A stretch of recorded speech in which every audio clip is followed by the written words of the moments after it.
Esta es la Tierra, y esta porción de acá es el Amazonas. Aunque parece una porción pequeña en relación con el resto del planeta, lo cierto es que cumple un papel enorme para la vida por su participación en el ciclo del agua y en la regulación de la temperatura.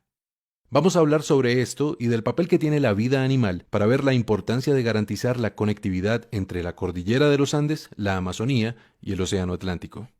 Una metáfora muy usual para referirse a la selva del Amazonas es la del pulmón, por su intercambio de oxígeno y dióxido de carbono con la atmósfera, algo fundamental para que todos podamos respirar. Sin embargo, la selva va mucho más lejos, tanto así que sin ella gran parte de América del Sur sería un desierto. ¿Pero por qué? Empecemos por señalar que el agua se acumula sobre todo en los océanos, y si bien el calor del sol la evapora y la sube por los aires, es necesario que el viento empuje el vapor tierra adentro. De otro modo, el agua no llegaría a los continentes, moriría la vegetación y se secarían grandes extensiones. La manera como el Amazonas entra en juego acá es complementando la labor de los vientos alisios, ayudando a atraer el aire y reteniendo el agua en tierra. Esta es una hipótesis fascinante. Según ella, los bosques son también responsables de los vientos porque la transpiración de los árboles genera un vapor que cuando se enfría se condensa. La condensación disminuye la presión del aire y entonces se crean vacíos que succionan aire de los océanos hacia el continente. Este proceso, realizado a la escala de 600.000 millones de árboles que hay en el Amazonas, produce fuertes vientos de aire húmedo, casi como ríos voladores provenientes del Atlántico. Y así se generan las nubes y la lluvia que hidrata el continente. Ahora, dentro del continente aparecen los Andes. Ellos reciben el agua que traen los vientos, ayudan a retenerla con su vegetación y la distribuyen por toda la tierra con los ríos. Y los ríos llevan el agua de vuelta al océano Atlántico para que el proceso se repita. Eso en cuanto al ciclo hidrológico. Ahora consideremos la temperatura. Sabemos que el dióxido de carbono actúa como una barrera que impide que el calor salga de la Tierra. Este es el famoso efecto invernadero. Pues bien, los árboles contrarrestan dicho efecto absorbiendo el dióxido de carbono de la atmósfera a través de la fotosíntesis. Con esto y con los sumideros de dióxido de carbono bajo tierra, el Amazonas anualmente le quita a la atmósfera más de 1 billón de toneladas de este gas, ayudando a contrarrestar el calentamiento global, que es consecuencia de nuestra sobreproducción de gases de efecto invernadero. Por otro lado, el Amazonas también regula la temperatura creando nubes, pues las nubes, especialmente las que son bien blancas, reflejan la luz del sol, y así impiden que llegue hasta el suelo y nos caliente en exceso. El bosque frondoso del Amazonas guarda bajo sus raíces grandes cantidades de agua, y entonces, a través de la evaporación y la transpiración de las plantas, genera 7 veces más vapor que el océano, es decir, muchas más nubes que reflejan más luz solar. En resumen, regular la cantidad de oxígeno y de dióxido de carbono, mantener la temperatura dentro de ciertos rangos y participar en el ciclo del agua generando los vientos y reteniendo el agua en la tierra son algunas de las funciones que la Amazonía realiza de manera integrada con el Océano Atlántico y con la cordillera de los Andes. Sin embargo, todavía no tenemos la imagen completa. ¿Qué nos puede faltar?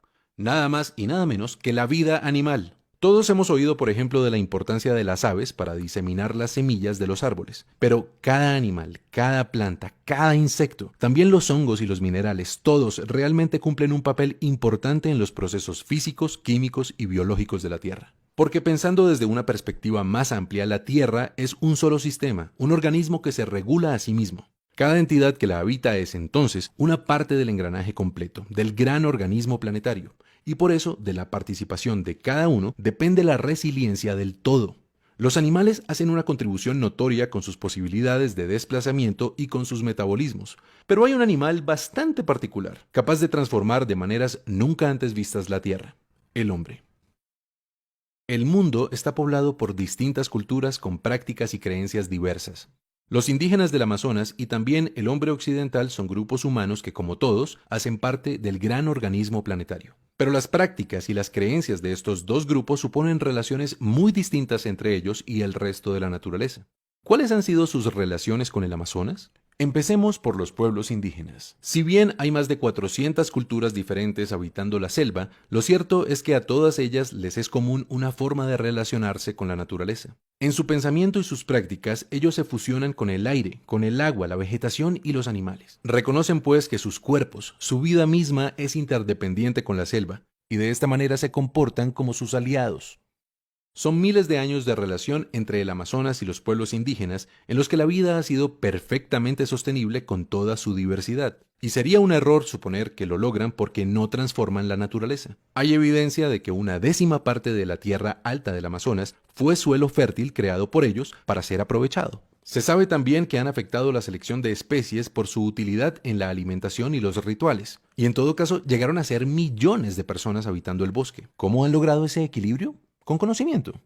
En la educación indígena se prepara al individuo para vivir en armonía con el entorno natural y social en que nace.